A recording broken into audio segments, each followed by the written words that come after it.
Hello बच्चों आज हम सीखेंगे मॉलिक्यूलर मास निकालना अर्थात अणुभार।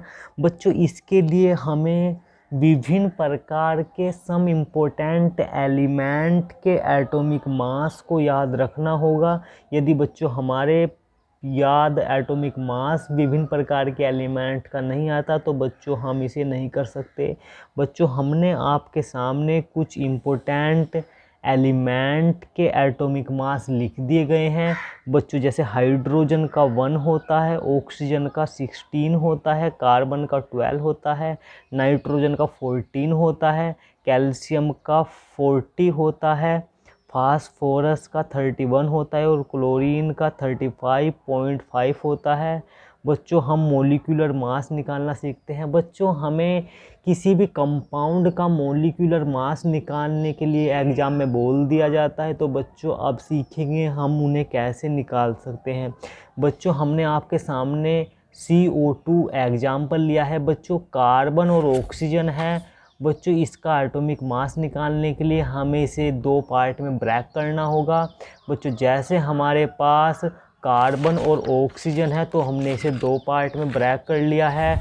अब बच्चों इसका एटॉमिक नंबर हमें पता होना चाहिए, तभी हम इसका मॉलिक्यूलर मास निकाल सकते हैं।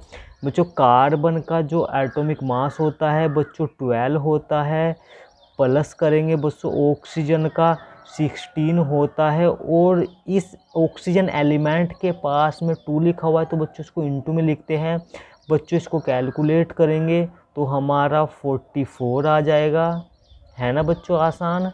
बच्चों आसान तभी बनेगा जब हमें सम इम्पोर्टेंट एलिमेंट के एटॉमिक मास का पता होगा। चलिए बच्चों एक और एग्जांपल लेते हैं।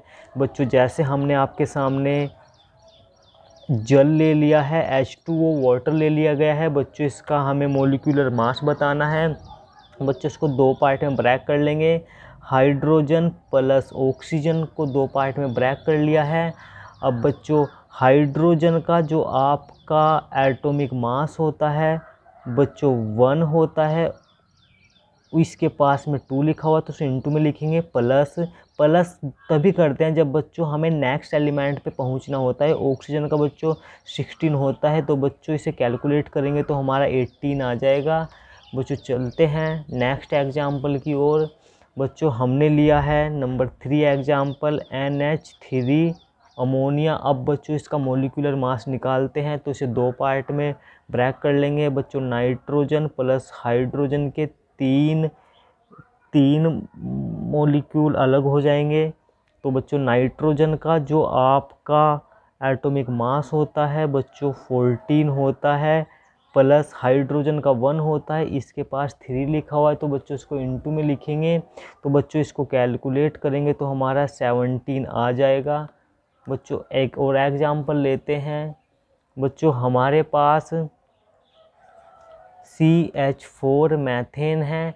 बच्चों इसका मॉलिक्यूलर मास निकालेंगे। इसका मॉलिक्यूलर मास बच्चों कैसे निकालते हैं। बच्चों कार्बन प्लस हाइड्रोजन को हमने 2 पार्ट में ब्रेक कर लिया है। बच्चों कार्बन का जो आपका एटॉमिक मास होता है बच्चों 12 होता है, प्लस हाइड्रोजन का 1 इंटू में 4। बच्चों इसको कैलकुलेट करेंगे तो हमारा 16 आ जाएगा। बच्चों एक और एग्जाम्पल लेके समझते हैं।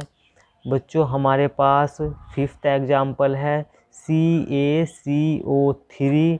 बच्चों ये कैल्शियम कार्बोनेट होता है। बच्चों इसमें 3 एलिमेंट आपको दिख रहे होंगे। बच्चों कैल्शियम, कार्बन और ऑक्सीजन है। बच्चों इसको आसानी से करने के लिए हमें इसे 3 पार्ट में डिवाइड करना होगा, क्योंकि बच्चों इस कंपाउंड में 3 आपको एलिमेंट दिख रहे होंगे।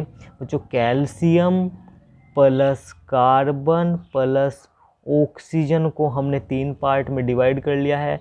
बच्चों कैल्शियम का जो आपका एटॉमिक मास होता है, इसका एटॉमिक मास बच्चों 40 होता है, प्लस कार्बन का 12 होता है, प्लस ऑक्सीजन का 16 होता है। बच्चों इसके पास 3 लिखा हुआ है तो उसे इंटू में करेंगे। बच्चों इन सभी को कैलकुलेट करेंगे तो हमारा 100 आ जाएगा।